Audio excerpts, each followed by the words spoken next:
বন্ধু, তুই তো অনেকদিন বিদেশ থেকে আইলি, বিদেশে কেমনে কি করলি একটু তো আমার শুনাইলি না না। শুনবি? হ্যাঁ। শুনলে তো তুই আস্তে আস্তে মরে যাবি গে। আরে ক।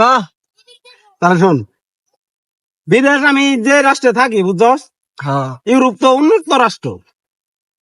এখন আমি যখন বিদেশ গেলাম, তারপরে এখন তো আমার ওয়াশরুমে যাইতে হবো, মানে পায়খানা যাইতে হবো না। হ্যাঁ।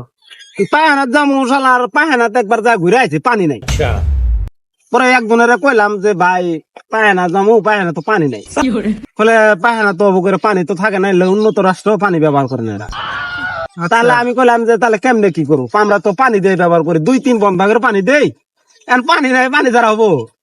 এটাই তো। এখন আমাকে কইলো টিসু আছে না, হ্যাঁ হ্যাঁ। টিসু দেখাই দিল যে এই যে যাবো করে, ধর মনে করে কেটে টিসু, এই যাবো করে টিসু দেখাই দিল যে হাগার পরে টিসুটা মনে করে যাবো করে ই করবো, করা মনে এটা সাথে মনে ভরবো না, পরে এটা খালি ফেলাই দিল। হ্যাঁ। এখন আমাকে তো ওইভাবে দেখাই দিছে, এখন আমি তো মনে করে ভুলে গেছি গে।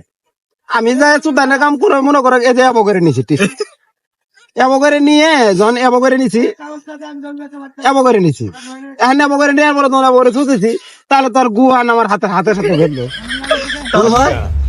তারপরে কি করবো, আমি তো পুরো বেকল হয়ে গেলাম গা, তাহলে পানি নাই, তাহলে আমি গু হলে মুসুকি দিয়ে, এখন আমার ডিউটি তো জানো সময়ও নাই।